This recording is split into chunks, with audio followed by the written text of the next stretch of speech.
తిరుపతి జిల్లాలోని రేణిగుంటలో Ratan Tata innovation hub ను ప్రారంభించారు. రేణిగుంట విమానాశ్రయం సమీపంలో ఏర్పాటు చేసిన రతన్ టాటా ఇన్నోవేషన్ హబ్ ను ఏపీ ముఖ్యమంత్రి చంద్రబాబు విజయవాడ నుండి వర్చువల్ గా రిబ్బన్ కట్ చేసి ప్రారంభించారు. ఈ కార్యక్రమంలో జిల్లా కలెక్టర్ వెంకటేశ్వర్, స్థానిక ఎమ్మెల్యే బొజ్జల సుధీర్ రెడ్డి, ఆర్డీఓ భాను ప్రకాష్ రెడ్డి, తహసీల్దార్ చంద్రశేఖర్ రెడ్డి పాల్గొని ప్రారంభోత్సవాన్ని వీక్షించారు. అనంతరం సీఎం చంద్రబాబు ప్రసంగిస్తూ డిజిటల్ టెక్నాలజీ రంగంలో కొత్త ఆవిష్కరణలకు ఈ హబ్ ఎంతగానో తోడ్పడుతుందని తెలిపారు.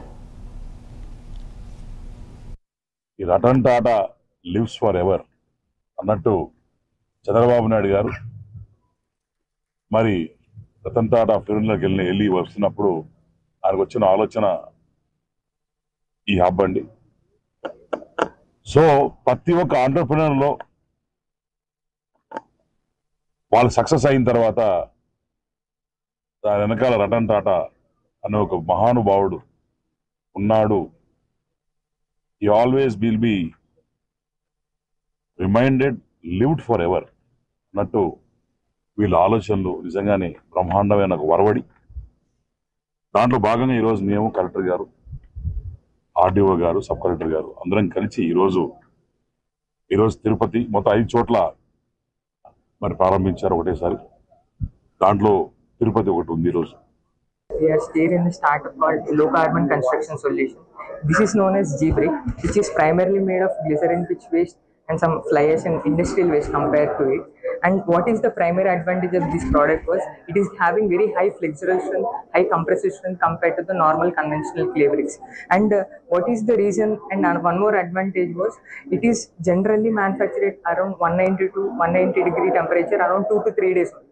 Compared to the conventional clay bricks will be heating around 1000 degrees for 10 to 15 days. So in terms of that also it is very low cost and in terms of very low embodied energy. And one more reason was, and it has very high compressive strength also. And according to Indian standards, we need to have high compressive strength and we need to have very low water absorption also.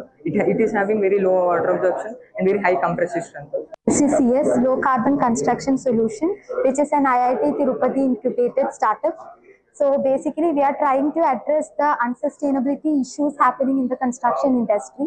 So we know a lot of carbon emission is being generated. So we are here to tackle those issues. So we have come up basically with 2 products. So one is Ultra Nanocrete, which is an ultra high performance concrete, which is having a strength of around 200 MPa. And in the market today, maximum they have reached only up to 150 MPa.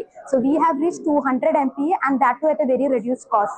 We are still in the startup called Low Carbon Construction Solution. This is known as G-Brick, which is Srikakulam జిల్లాలోని ఆమదల వలసలో